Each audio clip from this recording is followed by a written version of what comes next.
Big official welcome to everyone and a big welcome to you, Mummy, as well. Thank you so much Thank for you. doing this with me.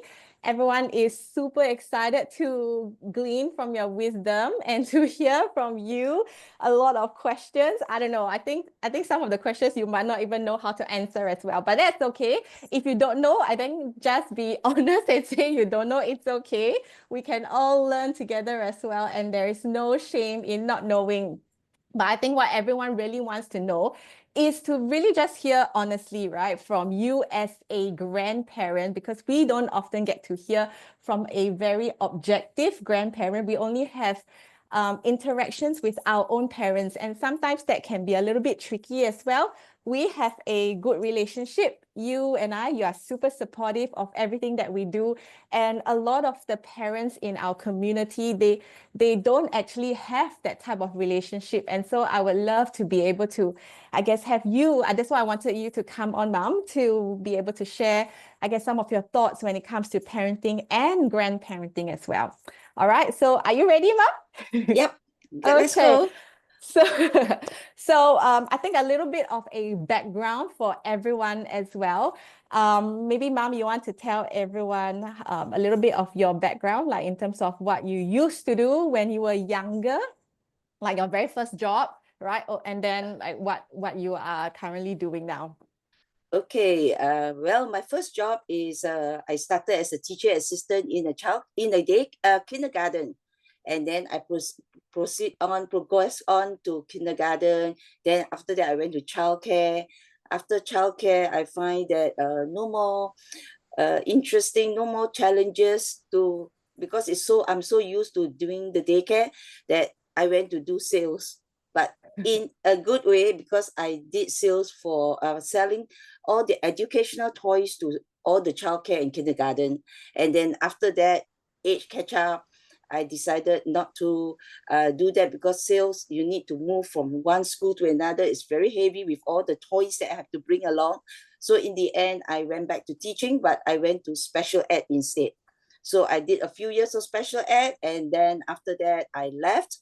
After a few years, about 7 years, and then I went back to do.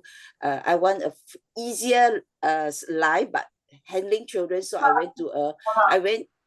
went to a international school to be a teacher assistant for about 10 years, and then after that, I actually retired, wanting to go back to Melbourne very often to visit my grandchildren, but Just cannot. grandchildren? Yes, that time. But because of COVID, I couldn't go, and I was so bored at home.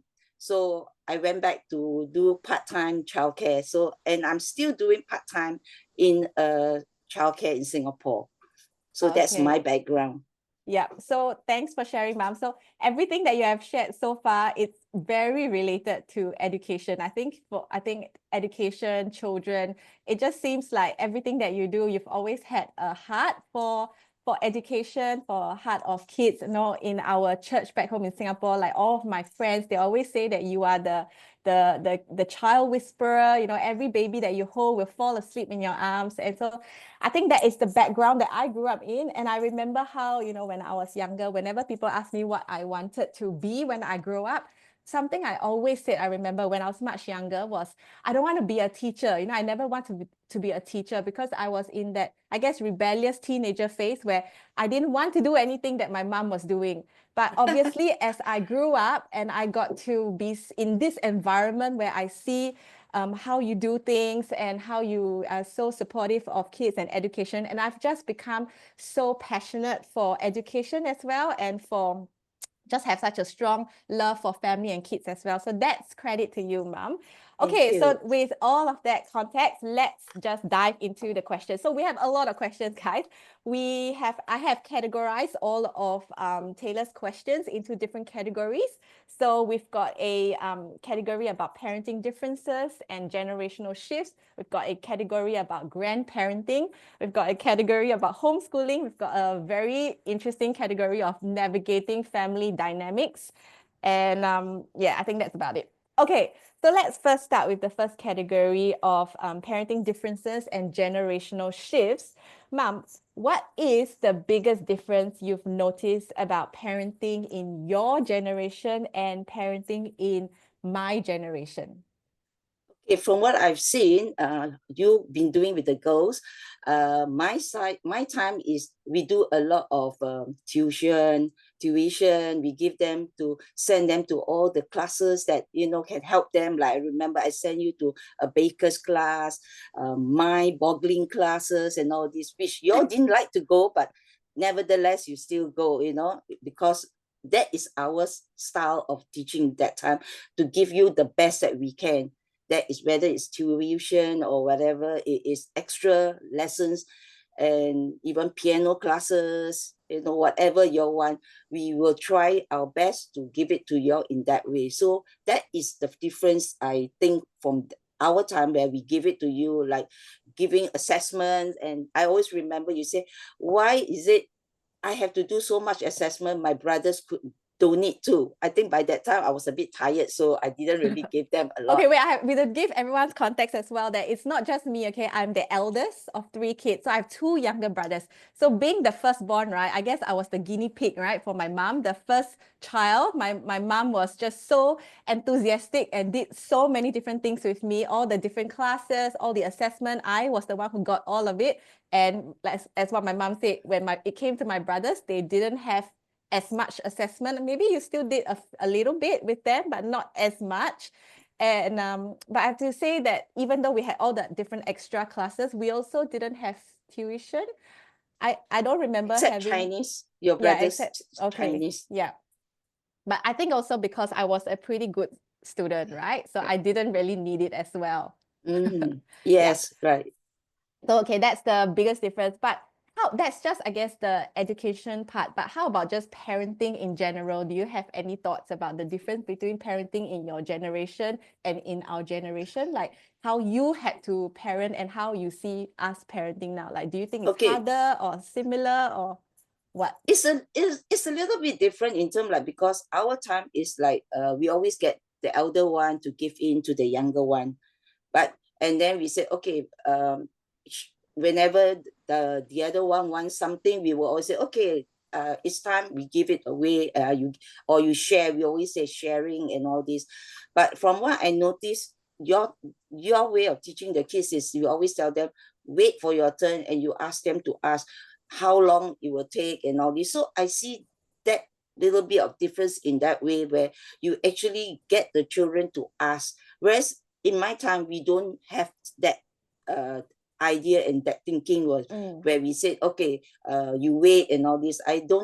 Never in my mind that I have thought of that. But in this way, on your side, you did it. So, and I pretty sometimes, maybe because we don't want the crying, because I've seen it happening on your side when I'm with you, that sometimes you don't give in to them, then they will be screaming and crying. So, but the way you teach it is different, and the children accept it at the end of it. And I see that is a lot of difference in that way. Yeah. You know, Mom, you said that you didn't really know of any other way, right? And I think that's for me, that is one difference that I noticed, at least from what I know, that I feel like it's a little bit easier and a little bit harder parenting in my generation. It's easier because we have a lot of knowledge as well, right? We have where we are, my generation of parents, we're in an information era. We have Google, we have Instagram, all of different accounts, people sharing their knowledge and expertise. So it's easier in some sense, right? So many parenting books that we can just learn from, we can Google, we can find a lot of courses, information. At the same time, it's also harder because there is so many different voices telling us what we need to do, right? We have the voices of our parents telling us, hey, this is the way I used to do it. And, all of you turn out fine, right? And I remember when Daddy's not here, but I remember when I first told you all, when I first had my firstborn, right? And we wanted to do tummy time, right? Daddy got really upset about it because he thought that I was going to break her neck, right, from doing tummy time. And this is just one of many examples later down the road of how we have different opinions in different things. Because for us, we are growing up in a generation where we are having a lot of science, a lot of research being told to us in schools, everywhere. You know, we've got parenting workshops, everything. So we have a lot of information to process. And at the same time, we have so many different voices to navigate as well. Like, do we listen to our parents? Do we listen to the nurse telling us that it's important to do this? Or do we listen to the doctor, the maternal health nurse, all of that? There's so many different voices. Whereas in your generation, I might be wrong, but you have none of all these, you know, access to information so widely, right? And you just rely on what your mom told you or your grandmother told you, right? And so it's all about what the elders used to say. That is the difference I noticed, right? And so my next question to you is, how do you feel when you see us parenting in a different way than how you parented us? Okay, initially I was a little bit like thinking why this way, you know, but seeing it happening, and for me I believe is I have done my duty as a mother. So now you are the mother, you are the one who's doing the call. It's your call. So whatever you want to do, I will say I support.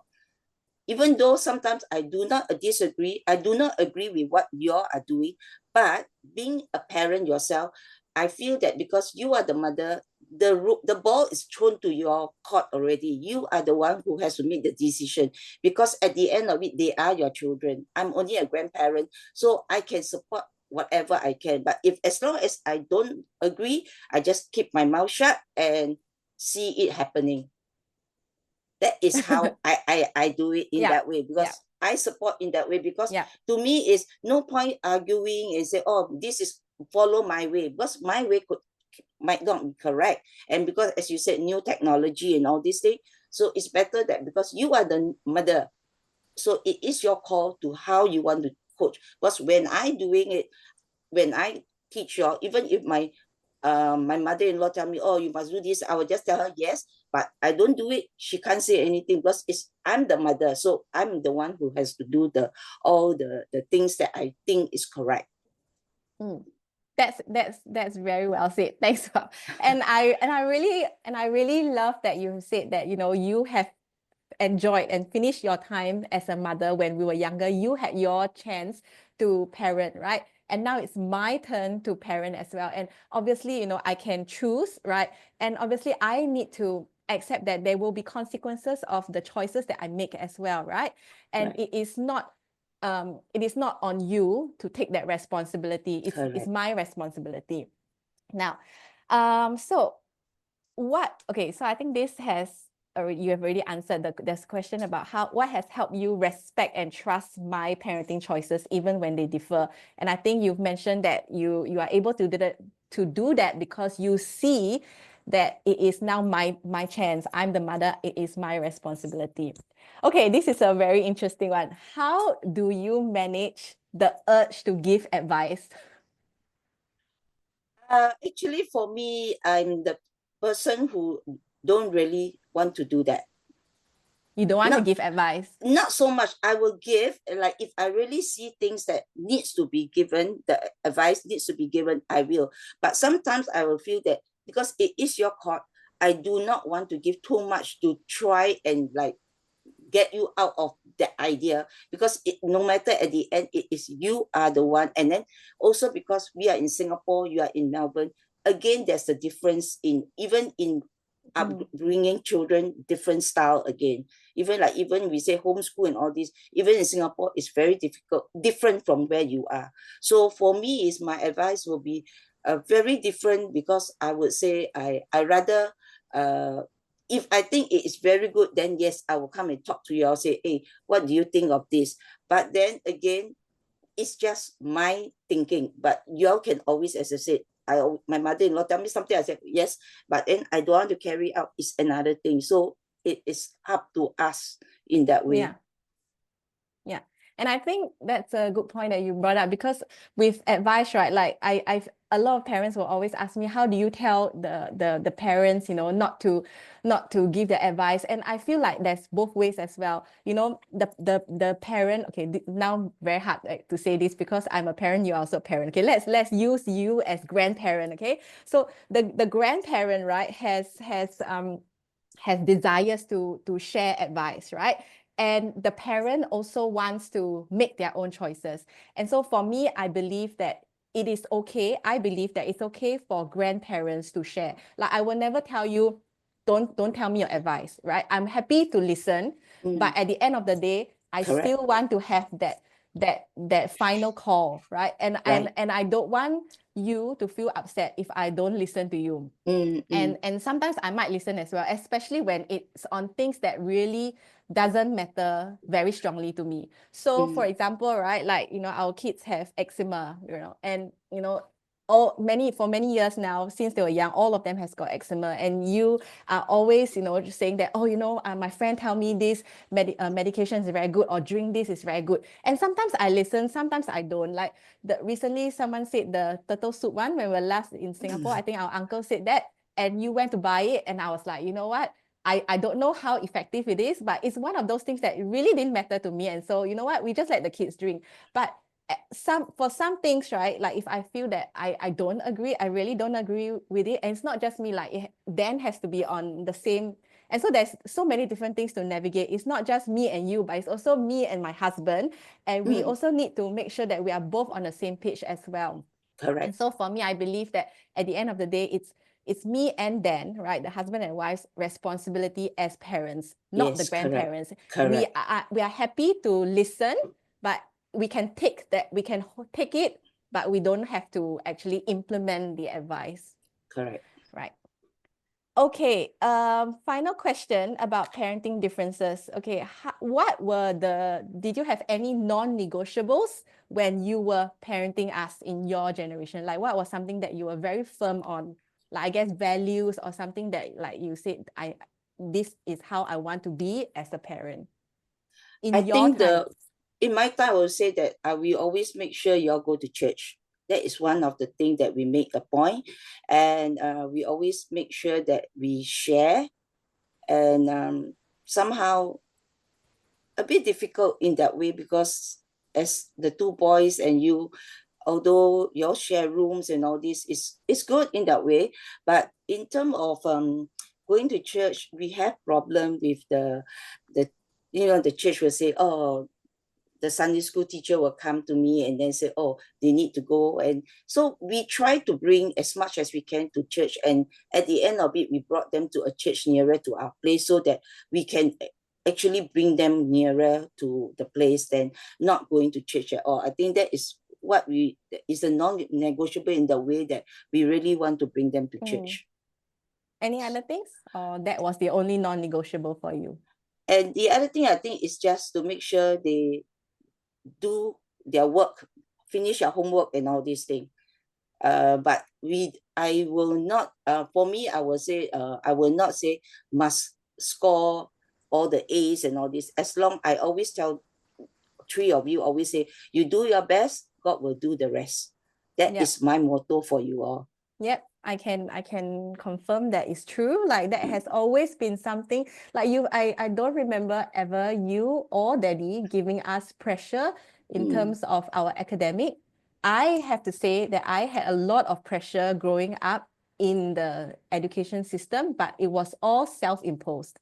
I've never had you or Daddy say that, oh, you need to have an A, or when I have an A, why are you not like full marks or whatever. You both have never ever said that to us before, and I'm very grateful for that. But somehow, just being in the system alone, I feel like already, even for myself, being a good student, straight A student, I gave myself so much pressure. And I remember, right, Mom, you will remember, every time after exam, I would always come home crying, no matter whether in the end my result is good or bad. I always come home crying and always telling you I failed, even though I score very well.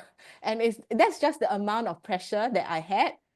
And I think that's why we chose to opt out of this whole system. We'll talk about later during the homeschooling as well, but this just, I guess, a little bit of context for what we'll talk about later when it comes to homeschooling.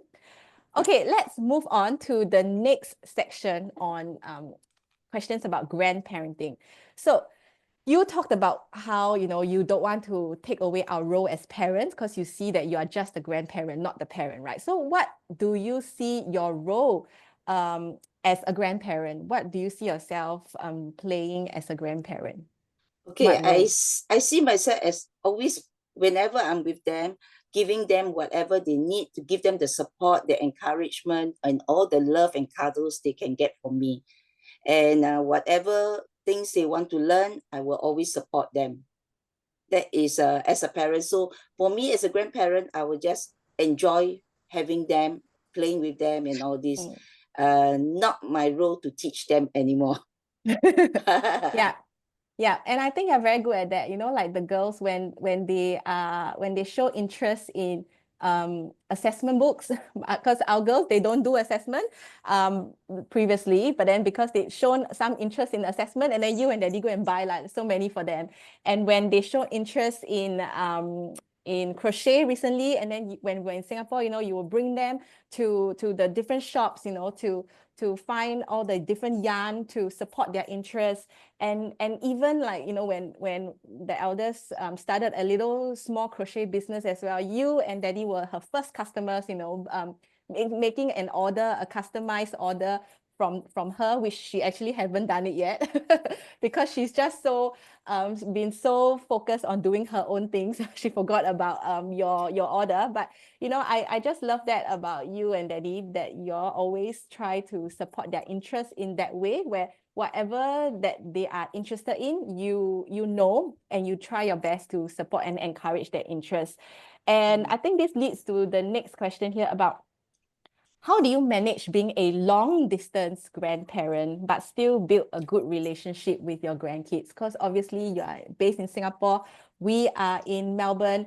Yes, you do come over quite often as well, once a year for like 3 months at a time, long time, and we go back for a long periods of time as well. So even though it's long distance, I would say both sides, we also make that effort to really remain in contact a lot. But in your opinion, how do you, I guess, maintain that relationship despite the distance? And how about Yeah, like during COVID, for example, where, yeah. for 2 years, you could not see us, we could not come over, you could not come as well. How did we maintain that relationship with you? How did you maintain the relationship with the girls in during COVID when we could not have that travel? Okay, for me, I think basically when the first startup, you had the first one, I was there the first time. So I always make it a point, like all your confinement, I was always there. And because of my job, that time I was in the international school, I have lots of holidays. So I think because of that, it start off for me like every few months, I'm always there. And I'm there like whenever my holiday is about 2 weeks, I'll be there for 2 weeks. With that, a month, 6 weeks, I will be there for at least a month. So it's like every 2 to 3 months, I'm there. So that's how I build up with them in that way. And they're very familiar with me for that start. And then during that COVID, when I couldn't, what we did was we just call, FaceTime and all this. And so that's how, and then once the door is open, I'm back there again, you see. So I think that's how I think also, because whenever the kids are there, we always likes to play with them, talk with them, and I think they felt that we are there for them. Yeah, yeah. I think, whenever you are here or whenever we are back in Singapore, something you and Eddie will always do is you will play with them, and you take them out on dates, right? You and Daddy will take, the two big girls love to read books. And so you will bring them to all the secondhand books and hunt down all their favorite books. And it takes intentionality, it takes effort to really build that relationship with them as well. And even during COVID, that distance, right? Like we said, we call, and even now we call at the minimum, it's always once a week, right? At the minimum. Yeah. And during the week as well, sometimes he will send me a text and ask how are we as well. And if the kids do something really fun, very exciting, I will also make the effort to share in our family group chat so that everyone can see the different things that you do as well.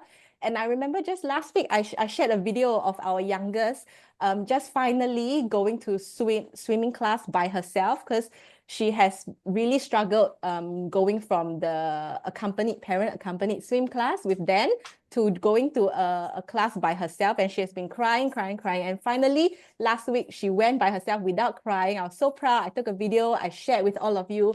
And then the next time you called us, you remembered to actually tell her that you knew that she was so brave and she was able to go swimming by herself. And, she was so proud and smiling at you, when you were telling her that, Amma heard that you went swimming by yourself, right?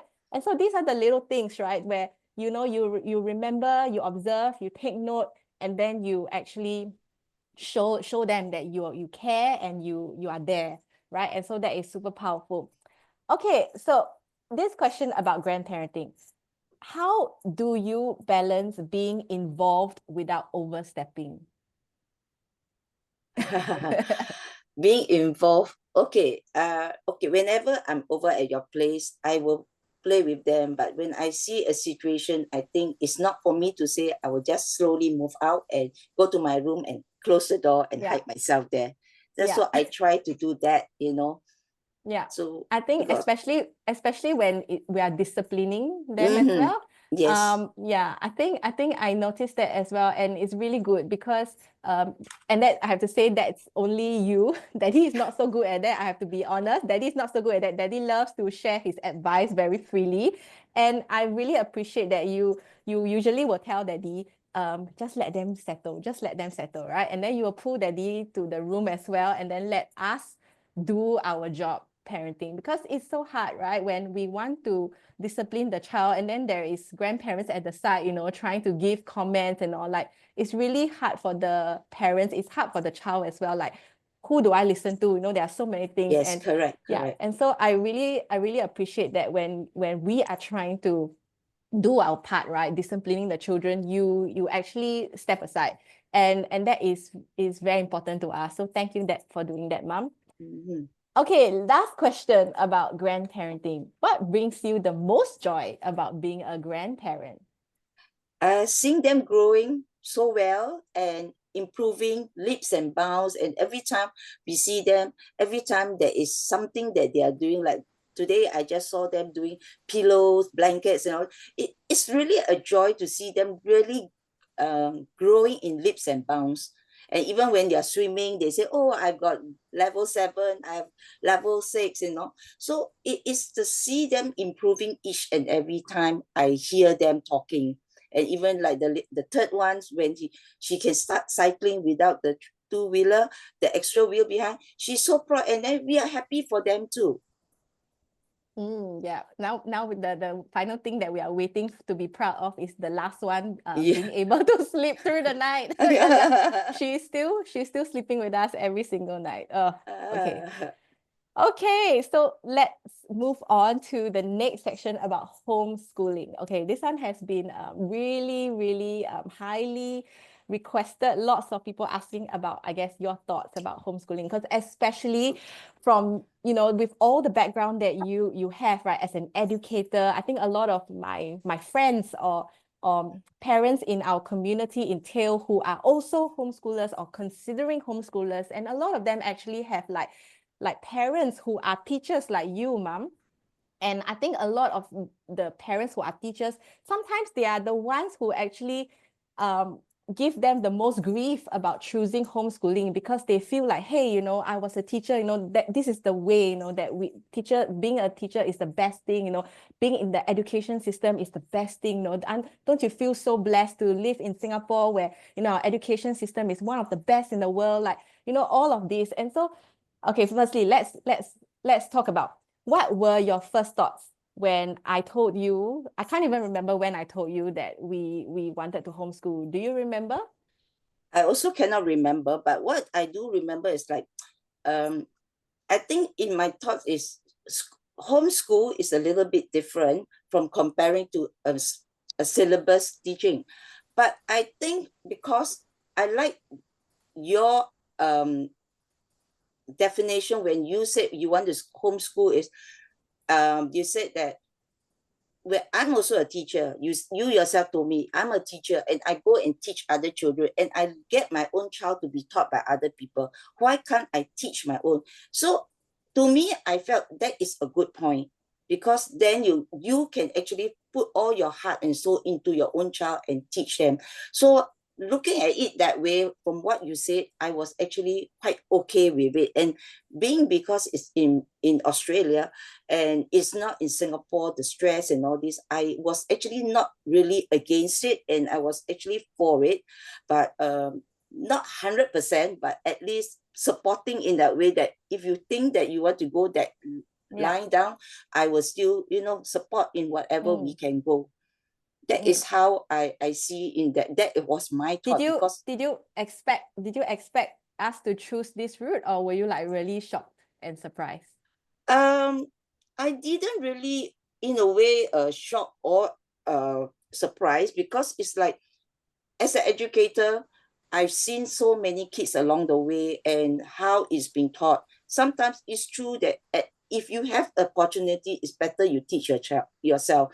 Because after I've seen you teaching the children from homeschooling, what the children are doing, and I'm still in the education line, I've seen the age difference. They are the same age, but the amount of things they know, it's like leaps and bounds so different. I keep comparing. I always say, oh, my kids in school can't do this, or your kids are doing it. So for me, I felt very proud about it, actually, that they are homeschool. And I always tell the people, oh, my daughter have her children homeschool. That is what I've been talking about. Okay, so no, so just now you said you were not 100% supportive, right? You were supportive, but you were not 100% on board, right? Whether it's the right thing to do. Yeah. So what was your concern about us homeschooling? Like, will they be able to, like, because there is syllabus. Whereas homeschool, will you be able to follow this syllabus and all this? Because in school, it is like you teach mathematics, multiplication, and all these things. But when you are doing homeschool, are you able to go and do all this? And then because you have a few children, will they be able, like, because in school they have the same standard, but in homeschooling, they are all different age and different standard. Yeah. So will you be able to, they will be able to do something to that effect? How well they will get. Then were you concerned about their socialization? Because that's a big thing that parents are also always asking me about. Did you worry that actually, our kids can't socialize? For me, not really. Because as you said, as I see, they go to church, they make lots of friends, and then you have a lot of friends who have 2-3 children too, and they always meet together. So to me, I think that is not an important factor. Then one last one about the concern, right, is do you feel, I guess, a little bit concerned, or rather are you worried that maybe next time they cannot, find a job, or they can't get into university or whatever? Like, will they be shortchanged by homeschooling? Did you have that fear? I have never thought of that, because I think from what I see is they are a all-rounder in that way. They do many type of skills. So whatever it is, when the time comes, because there are people asking me, say, oh, there's homeschool, then how? No exam, no. I say, no, they don't have exams and all this. So sometimes I have to talk to them in that way. Then they say, how? I say, well, they just go straight to the U and apply for U and see whether they get it. If they don't, then they have other things, because life is not about jobs and all this. Life is whether you can make it or you cannot. And it's how individual be able to make their own stand. Like, because I've seen Abby and I see it being happening, so I see that they too will also come along with it. And now with the cruise ship, they say they are starting business and all that. So I see that they are growing in their own life, and I think they will not be shortchanged. Definitely, I think they will get more than what they are actually. Yeah. I think for some context, for people who don't know who my mom was talking about, she's talking about Abby, and Abby is one of our really, really close friends here who are also homeschooling. She's 11 years old. She's got a business selling cakes and just doing all kinds of amazing things. And I think being part of communities where you can see people doing things like that, right, gives you, I guess, confidence that, you know, hey, this is actually a worthwhile time of for our children, right, to engage in all these different passions and interests, all of that as well. Okay, so one question about homeschooling, right, is, you know, at the start, right, you said that you agree, or rather you were supportive of homeschooling because you heard me tell you that, you know, I'm a teacher, I'm going to be teaching others kids, and when I'm teaching other kids, my kids will be taught by other people, right? And so instead of me teaching other kids and someone else teaching my kids, I might as well teach my own kids. So that was actually what I told you, right, back in the day. That was the reason why I wanted to homeschool back then, because for me, it didn't make sense, right, teaching other Correct. people's children rather than my children. But because that was my understanding of homeschooling back then as well, I've come a long way in how I understand homeschooling and how children learn as well. But back in the day, I still thought that I needed to teach my children. I still thought that I need to sit down and teach them. But the difference back then was I wanted to be the one to teach them rather than sending them to a daycare, kindergarten, a primary school for them to be taught, right? So I thought that I was going to be the teacher at home. But now, obviously, you know, the way you have seen the way we homeschool is so different. I actually very, very rarely do any teaching, right? A lot of the things that you see our girls being able to do, most of the stuff is they really just kind of do it themselves, right? Like they just figure out crochet themselves. I don't even know how to do crochet. And, you know, lots of different things like their math, all of that, you know, you see number 2, the way she does her math, right? Everything is just in her head, you know, she does math so quickly in her head, and just all the different things that they do, right? Our responsibility. I've grown in how I've seen homeschooling, in that my role is really just to prepare the environment, to be encouraging of their passions, their interests, supportive of their passions and interests, to do what you were saying earlier, right? Like if they've got any passions, we do our best to support them. And I see my role and responsibility as that, right? To just provide that safe space, that time for them to explore, to learn whatever it is that they want to, and then to answer their questions, all of that. So I see myself more as a facilitator rather than a teacher when we are doing homeschooling. So how do you actually, what are your honest thoughts about how we homeschool now? You know, last time just now you said that you said yes, all right, you were supportive of homeschooling because you thought I was going to teach them, right? But then now that you actually see I don't actually teach, how do you feel about it? Do you feel that I need to teach them, or what? Okay, I actually felt very proud about it, that they are homeschooled and they are learning so many things. Even as you said, you don't teach them actually. It's just that they build up themselves. Like even when I was there, they just suddenly, the grandfather taught them the song about the goodness of God and give them the chord, and they started playing, and the first one taught the second taught the third, and you know, it is so amazing seeing it happening, you know, that I actually witnessed myself, that oh, nobody teach, but they just have the basic and they just go ahead. Okay, so Yeah. I think the homeschooling is like a good deal in that way for them, and they are actually learning even more than what they will be learning in school. That is Yeah. my thought. Yeah.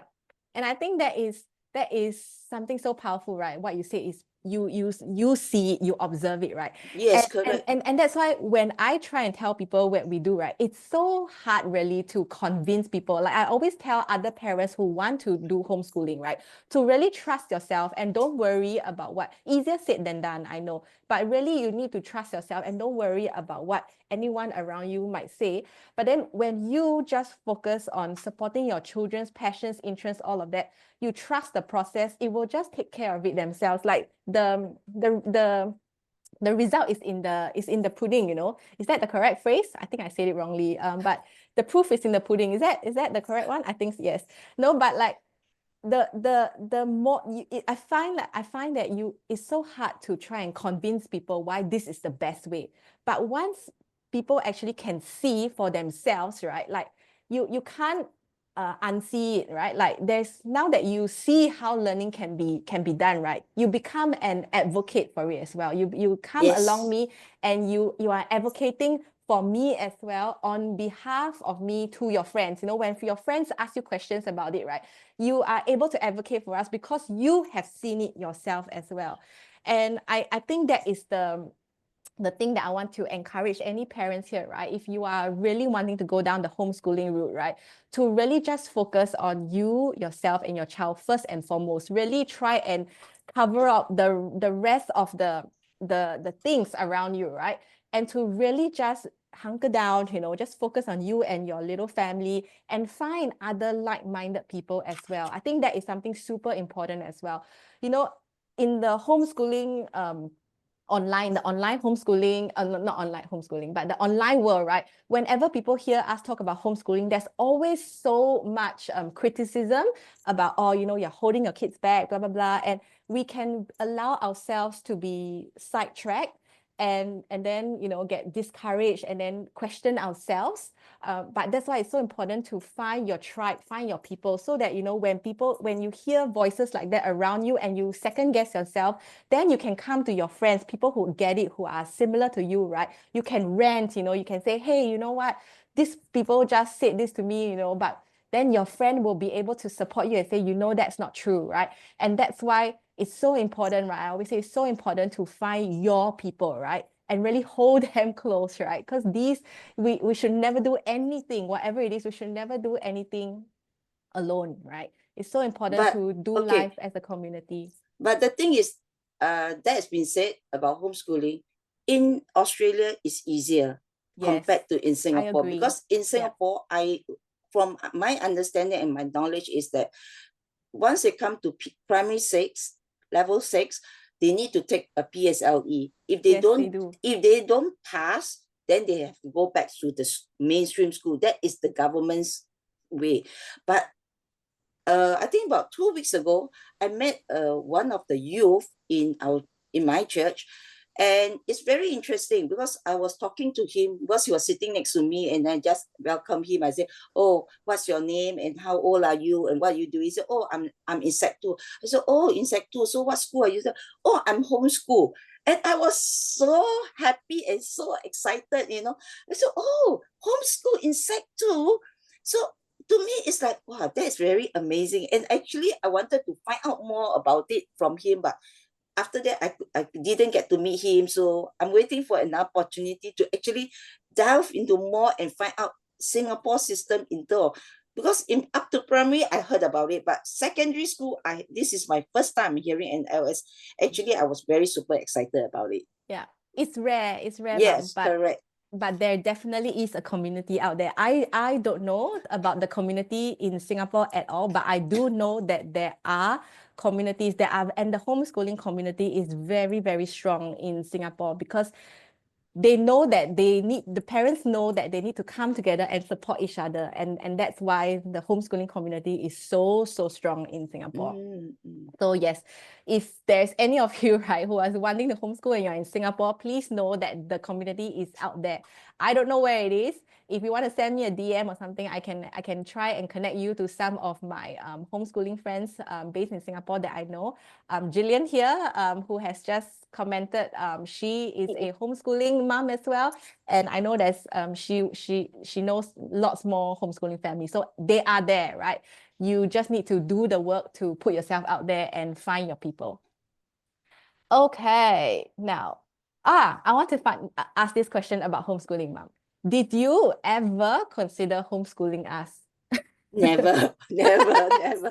Because it's not very common, is it, in your generation? It's My still not time, very common now. definitely no, because based also in term of Singapore, the qualification we need to go, and primary 6 is not easy already. When you come to primary 3, primary 4, already the amount of work you have to do, definitely not my cup of tea.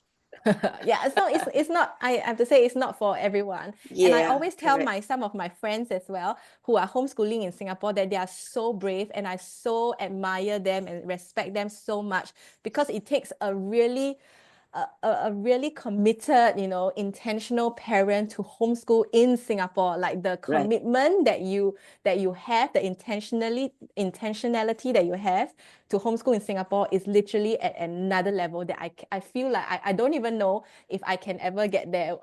But I don't know, because I will never be in that situation where I need to homeschool in Singapore, but I really don't know if I could do that.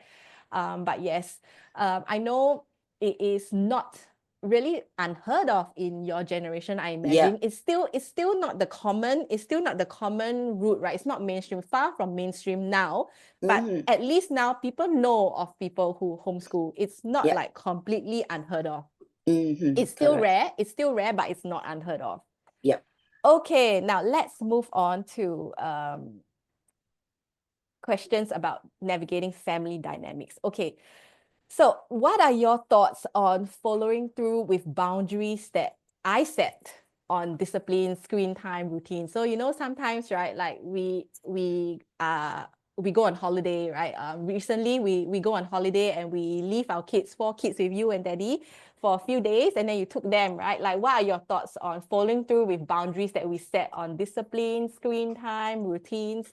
Do you feel like you I actually followed want to through. follow us? You followed I through? actually followed through, except maybe the screen time a little bit more difficult, but I tried not to. So I think the few days that you're away, we actually literally actually did follow through. Where we feeling the food, whether it's eating, is a playing time. Because Bedtime. instead of sleep, watching the screen and all this, I actually more intentional. I bring them out to play, playground, or do something with them to keep them out of that. So they do, but at the most, extra maybe 20 more minutes, because that's something they will want to watch, like the Master Chef, and also it is like something that everybody enjoyed. So I do actually allow that. Other than that, no, I actually did follow through in that way. Yeah, because I think a lot of parents tell me that, you know, they try their best to tell the grandparents, right, that to stick to these boundaries, you know, this screen time, you know, food, snacks, and all that. And the grandparents just do their own thing, and they find like it a struggle. And I'm very thankful that you have said that you followed through. But honestly, you know, I told you many times as well, right? Like, whenever, you know, we have to leave, right, for holiday or whatever, which is very rare anyway. We haven't done that in like 10 years, only in like last year, or no, not last year, this year, when we went for a holiday. And I remember telling you that I honestly don't care about anything, right? As long as they are fed, you know, they sleep, they're safe, they're happy, they're healthy, we really don't care. Like, if you need to let them watch many hours of shows, like, it's fine for us. And I can only say that because it's not it's not it's not a permanent, like, it's not an extended amount of time that you and daddy take care of them, right? And I know for some families it's a little bit more tricky, because the grandparents actually take the kids like every day. For example, there are many examples of grandparents in Singapore where they are full-time carers for the kids, right? Because both the parents are working, so the grandparents, you know, pick the kids up from school or preschool, and then, you know, the rest of the afternoon is just, you know, sitting in front of the TV, right? And parents tell me like they really struggle with that. And so for me, I always tell you that, you know, I don't mind, you know, if you have to use a lot of screen or whatever.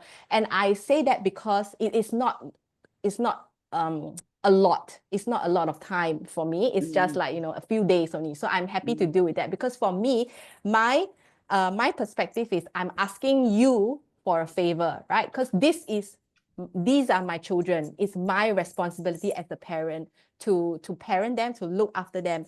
And so when you are taking care of them, you are actually doing me a favor. You are helping me. And so when you're helping me, I feel like I don't want to, you know, and make you enforce my standards of things, because as a grandparent you have lesser energy than me. You know, you in Singapore, you don't have the resources that I have here in Melbourne, the space, you know, it's the things are all so different. And so whatever that you need to use in your toolkit, to entertain the kids while Dan and I are away enjoying ourselves on holiday, it doesn't bother me. But for families who have that difficulty, right, where the grandparents take on a big chunk of caregiving, right? How do you suggest ways to have difficult conversations with grandparents with different parenting styles? Like, what if, the parents say, we only have set meals, and we have afternoon tea, and the grandparents give wants to give like snacks and lollies all day long, right? Like, how do you suggest ways for parents to have difficult conversations with grandparents? I think basically all this is like we set up rules already. Like for me, I have no problem actually, because the kids are so used to the system in such a way that whenever I ask them, okay, what are you supposed to do? So they'll say, oh, we have to do this. So then we just follow through. So it's already like there's a precedent in that way. So the kids are already know what is expected of them. So maybe then for the parents in Singapore, if they have that problem, then they have to sit down and have a chat first and say, okay, this is not very good for it. Because now, even in Singapore, actually, we receive now from the ministry that not too much of a screen time for children. It's not by us now. It's the ministry who's actually sending it out to all schools. And now the schools are also aware that now it's not we are talking about it, it's ministry talking. So we're actually telling the parents now that now we have to cut down on screen time and all these things. So that is where the ministry is stepping in, because I think with myopia and all these things, and they felt that too much screen is not too good for kids too. So maybe the most important is they have to sit down and discuss and talk about it. And then sometimes, but as you said, because if they are in the house already, it's very difficult. But if they are not, then we can always say, okay, we close one eye and we move. But definitely, if you depend on the grandparents, then you have to really sit down and get their support.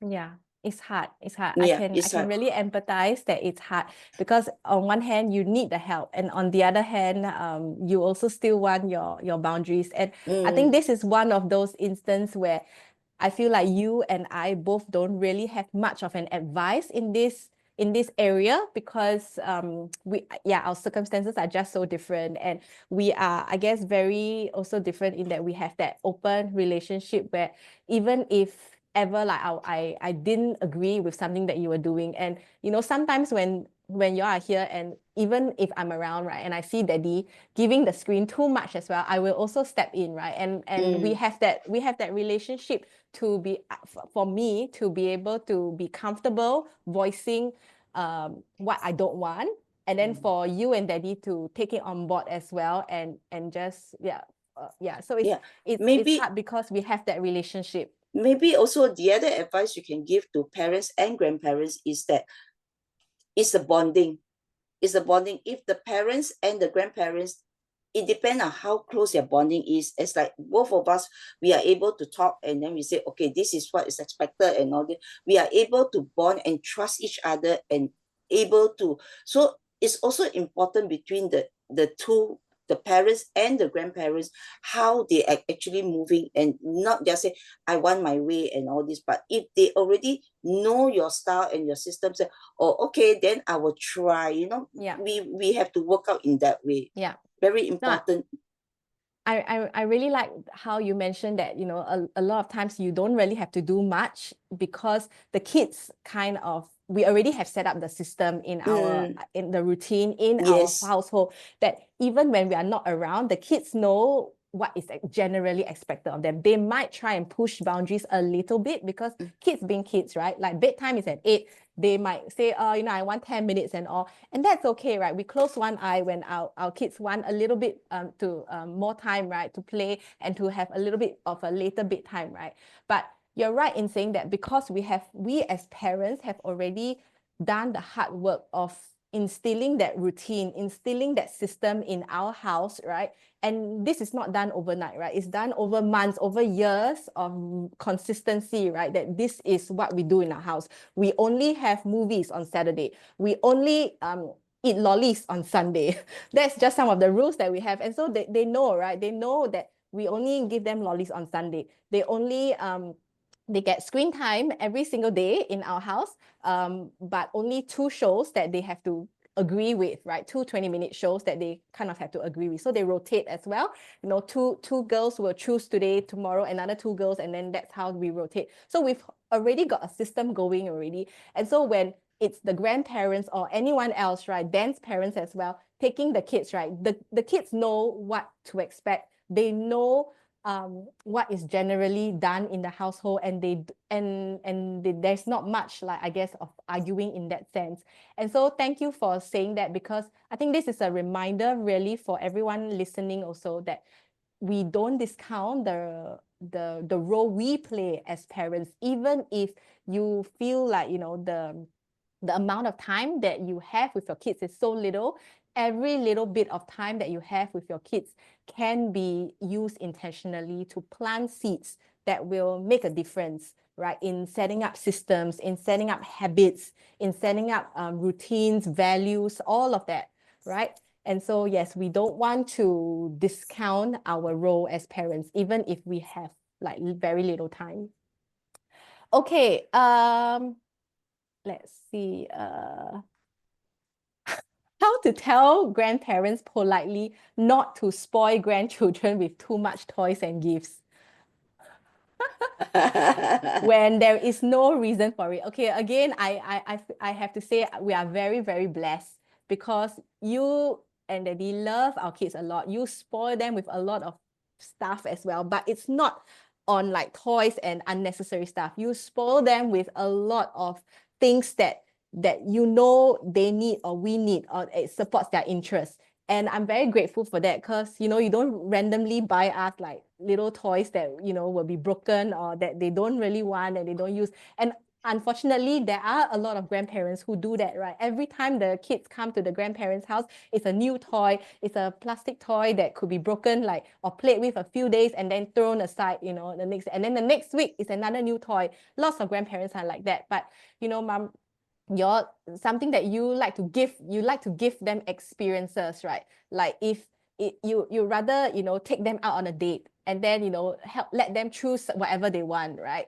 And you would pay for their swimming, right, as their birthday gift. That is something that you do every single year. You pay for their swimming classes, and you say this is the girls' birthday gifts.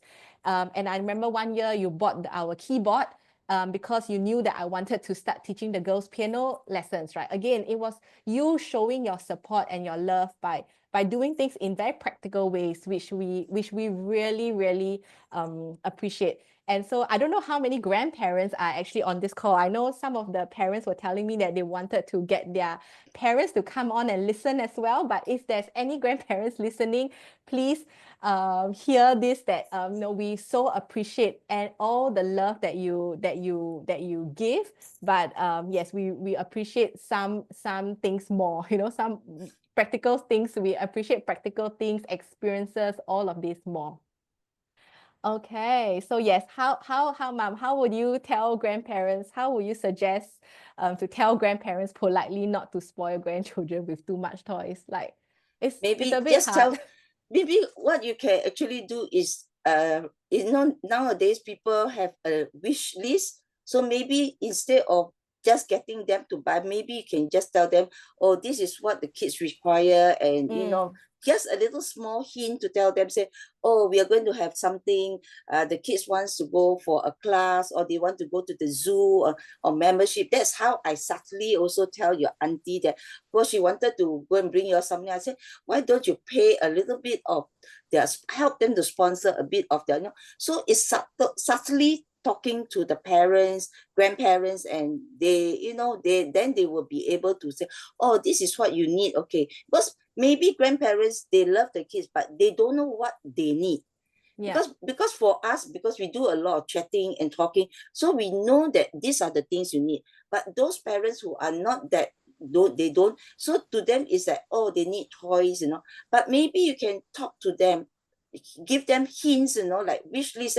Oh, like, I like the way, like, your Christmas, you have a wish list, and then people just start to, oh, this is what you want, okay, we'll get you that. So then maybe they will, because as if we as grandparents, we don't know what is required, what you all need, because we don't hear, because we don't communicate, we don't hear, then whatever we think, oh, now it's the craze, you like, we will just buy. So definitely I think parents need to inform their parents by And don't hinting. assume, right? Don't assume By that. hinting that, oh, this is something that we want, maybe you can use it. So instead of buying something, maybe you give us with this, you know, so subtly doing it lah. I think some people also just feel like bad, right, to ask for gifts, but sometimes it's very helpful to the grandparents to actually have a list to buy correct. from, right? It's much Right. it's more Yes, helpful to correct, have a correct. list than to It's something have that no they idea. need instead of wants, you know. Yeah. Okay, I see a question here that just popped out, Amanda. If grandparents have physical limitations, right, like for example, unable to sit on the floor to play with the kids, any suggestions for them to interact with the grandchildren that isn't screen related? Okay, so like my dad, he actually has some leg issues, so he can't sit on the floor for very long periods of time as well. And something that I've noticed that he always does, my dad, when he's here at our house, is he will just read. He will be happy to read with my kids. Like one of my kids, especially the youngest right now, like she loves to read books. And so she would always come to any one of us, any adult who is able to sit down with her. She would, you know, come and ask, can you read with me? Can you read with me? So that is something that grandparents who I guess can't sit on the floor to play, that is one thing that they might be able to do as well. So like my dad will just sit on the couch and he will be able to just read with the kids. And if there's any kids younger than that as well, I remember that as well last time, Daddy, he would, because I have so many kids, right? And when my youngest came and I still had to, you know, engage and play with my older kids, right? The best thing for a grandparent who is, I guess, have physical limitations is to just hold the baby, right? So last time Daddy used to just hold, or you would just hold the baby, right? The newborn or whatever when they're napping, so that I can actually play and engage with the older kids. So yes, that is, I guess, one of the things that I would suggest as well. So yes, reading, holding, what else? Any other suggestions? You can actually sit on the chair and then play on the table, like Ramika or puzzles and all this. You don't have to be on the floor. You can actually sit on a chair and you can play on the table, whichever Daddy does it is. that as well. Yeah. Yeah, he will play with them on the table. The table, So he won't sit on the floor. Yeah. Okay. Oh my gosh. I'm just aware of the time. It has been more than an hour, Ma. It was meant to be an hour. Are you okay if we answer a few more questions? Yep. Okay. All right. Let's now come to a little bit more, I guess, personal questions. Looking back, is there anything you wish that you had done differently when raising the boys and I? I would say that there are some things that I would want to do if I get to live my life again. It's like to do instill in them the reading of the Bible every day, which we didn't actually did it. So when I'm now looking back, I said I should have done that. That is one of the things that I actually regretted not doing, like a family devotion time and all this. That is something that I remember we tried it for a little while. Yeah, correct. But we didn't, pursue it in the way that we do it every day. So at the end of it, we didn't really do it. Although we do bring you to church, but the thing is, it's not intentional that we do it every day. Which I was brought up when I was young, that I actually did it with my father. Yes, my father. But actually, when I did it, it's in a way I find that like I've been forced to do it. So come my time, I wanted to, but I didn't actually want to force it. So when we started, you all didn't want it, I just felt. But I now thinking back, I thought I should have actually insisted on doing that. So that's something that I actually thought I would have done better. And also the other thing is like, wouldn't force you all to go and do the mind thing that you all really hated doing it. But well, but as I said, you all learn. Yeah. Abacus was good. I mean, I still have my skills. Yeah, correct. Yeah, it's probably why my math is so good. Yeah, both you and your elder one, my elder one, they very both good of you. with math. The third one didn't go, so he's he lost to Oh. two of you. Oh no, because he didn't go for abacus class. He didn't go. So why didn't he go? I think by that time already, I think You were too tired, is it? they don't organize a class anymore after that. Because he was at the CC. I see. Okay. Okay, wow, this one. What part of your parenting journey are you most proud of? And what part of my parenting journey are you most proud of? For me, I think I'm proud of is that I see you all through your uni, and I always encourage you, even during exams, that I will pray for you all, and I always tell you all, do your best, God will do the rest. As long as you do your part, no matter how the result, I'm still happy for you. That is what I'm actually very proud of. That you didn't pressure us, is it? Yes, correct. Mm-hmm. That's what you're most proud of, okay, of In your that way. parenting journey. And then what of my parenting journey are you most proud of? I'm proud that the children all is so I've compared them to all the other kids that's their age, that they are so much better in leaps and bounds, I would say.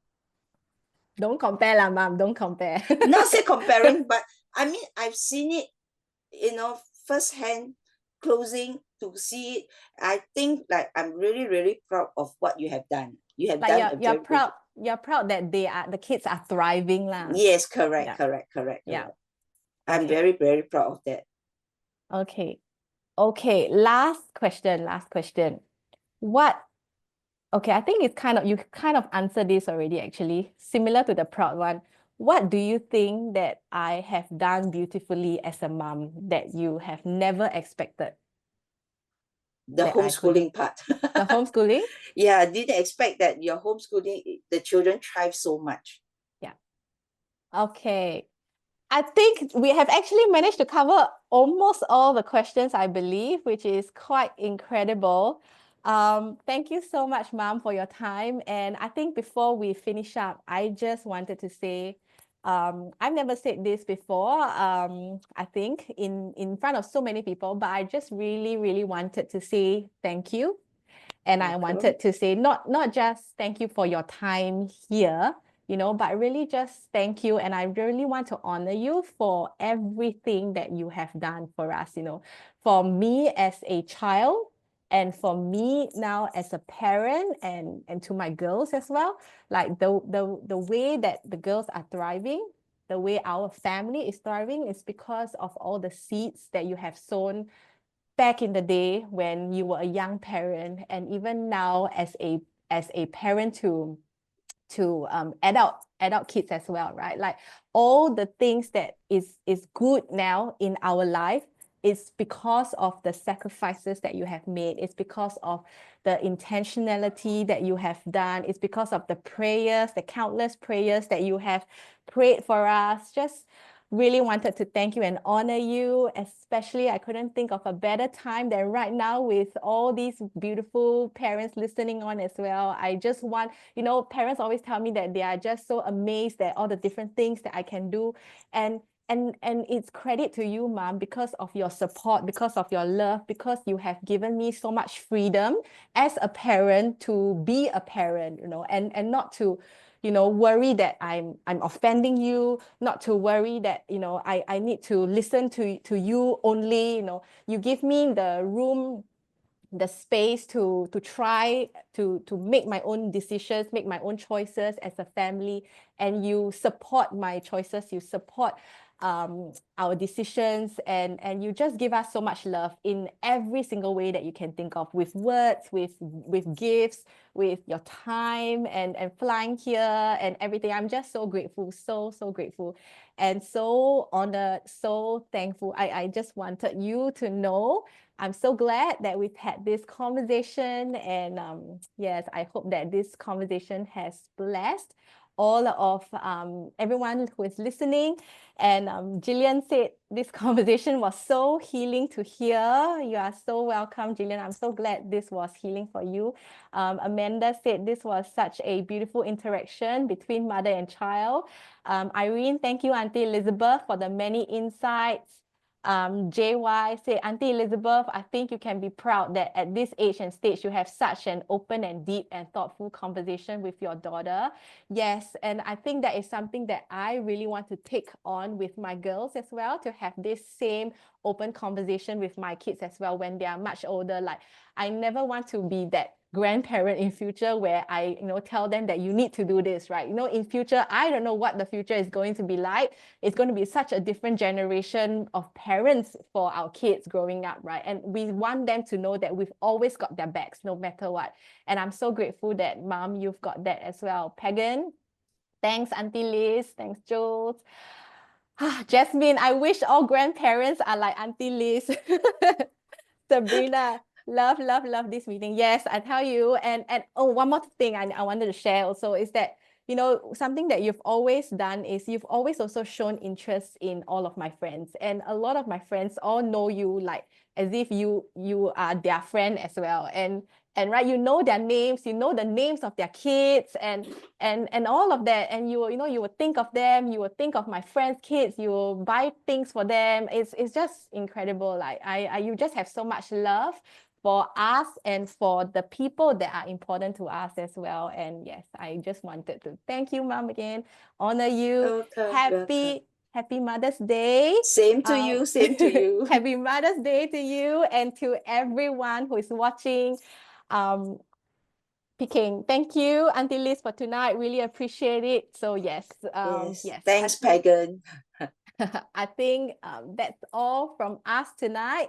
It has been such a wonderful conversation, Mom, and I just so appreciate your time again tonight. And yes, we will. You're welcome. You're welcome. We'll see you soon, maybe in Bali. Hopefully. Yeah. All right. Yeah. Okay. See you, everyone. Good night.